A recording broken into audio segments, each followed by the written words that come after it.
Youth Congress സംസ്ഥാന general secretary VP. ദുൽകിഫിലിനെ മർദ്ദിക്കാൻ police ഒത്താശ ചെയ്തു കൊടുത്തുവെന്ന ആരോപണവുമായി ചാണ്ടി ഉമ്മൻ എം.എൽ.എ.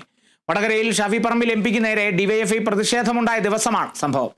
വൺവേ തെറ്റിച്ചെന്ന് കള്ളം പറഞ്ഞ CPIM ശക്തി കേന്ദ്രത്തിൽ നിന്നും പോലീസുകാരൻ കാറിന്റെ ചാവി ഊരി വാങ്ങി. അതിനിടെ CPIMകാർ ദുൽകിഫിലിനെ മർദ്ദിക്കുകയായിരുന്നുവെന്നും ചാണ്ടി ഉമ്മൻ ആരോപിച്ചു.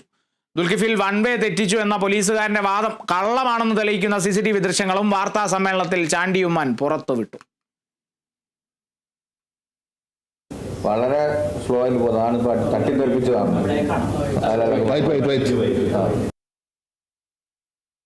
എവിടെയാണ് വണ്ടി ഉള്ളത്?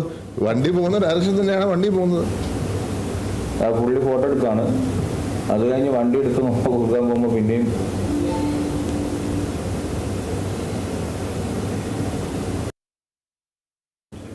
വടകരയിൽ നടന്ന സംഭവങ്ങൾ എന്താണെന്ന് നമ്മളെല്ലാവരും കണ്ടയാ.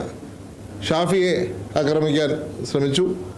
അതിനുശേഷം അതിനെതിരെ പ്രതിഷേധം നടത്തിയവർക്കെതിരെ ആക്രമണം.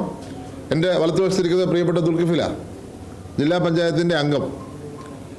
അദ്ദേഹത്തെ ആക്രമിക്കുവാനുള്ള അവസരം പോലീസ് ഒരുക്കി കൊടുക്കുകയാണ്.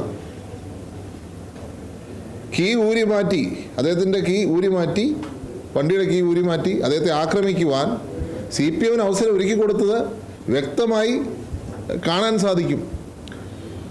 കള്ളത്തരങ്ങൾ പറഞ്ഞ് വൺവേ തെറ്റിച്ചു വന്നുവെന്നും പോലീസുകാരനെ ഇടിക്കാൻ ശ്രമിച്ചു എന്നൊക്കെ പറഞ്ഞാണ് നടത്തുന്നത്. അതിൻ്റെ ഒക്കെ CCTV ദൃശ്യങ്ങളുണ്ട്.